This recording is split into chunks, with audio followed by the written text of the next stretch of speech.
The sun hung low over Birchwood Lane, casting golden streaks across my front yard, where I stood on my deck, a cold beer in hand. The air smelled of blooming jasmine and grilled burgers from a neighbor's barbecue. My partner, Rachel, was inside prepping dinner, leaving me to relish the quiet after a brutal year. Tacked to the freshly painted mailbox at the end of my driveway were 4 bright red signs, each blaring "Court Mandate. Do not alter," in bold white letters. They were tacky, but to me, they were a trophy, proof of my victory in a bitter feud with the Birchwood Homeowners Association and its iron-fisted queen, Patricia. For 9 months, I'd fought over a strip of land a measly 5 feet that included a century-old maple tree I'd bought this house for. Sipping my beer, I felt a hard-earned calm.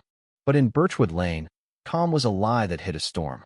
The war started over that maple. Patricia, the HOA president, decided its shade belonged to her property and began shifting the boundary markers.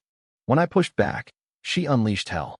It ended in a courtroom, where a judge with zero patience for nonsense reviewed my survey and ruled in my favor, ordering me to install a new mailbox on the correct line and post those red signs to remind Patricia who owned what.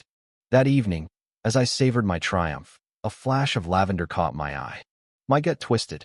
Patricia was marching across my court-sanctioned lawn with her daughters, Megan and Sophie, trailing her like enforcers. Megan, the elder, was a wiry ex-gymnast with a permanent sneer. Sophie, younger and quieter, had a sharp gaze that missed nothing. They stomped over my grass like it owed them money.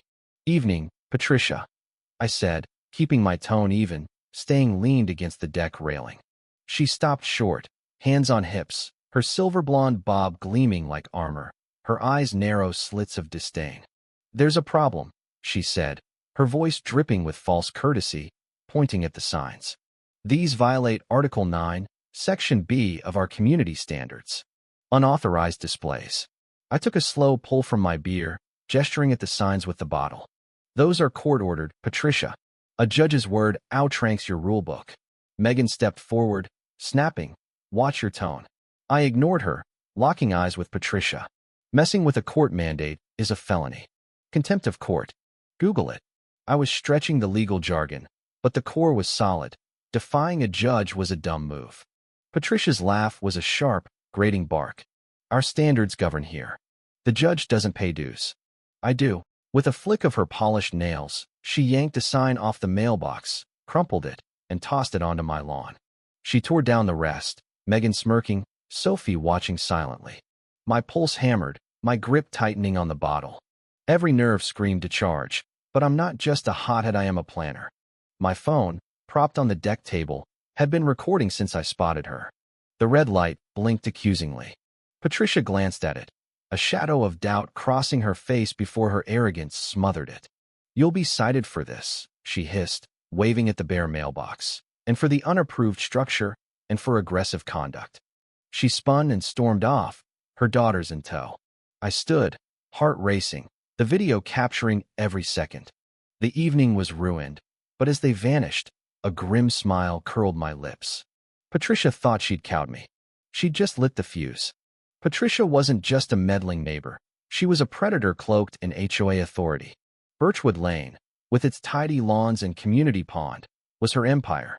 She'd win Yan. System, I apologize for the interruption.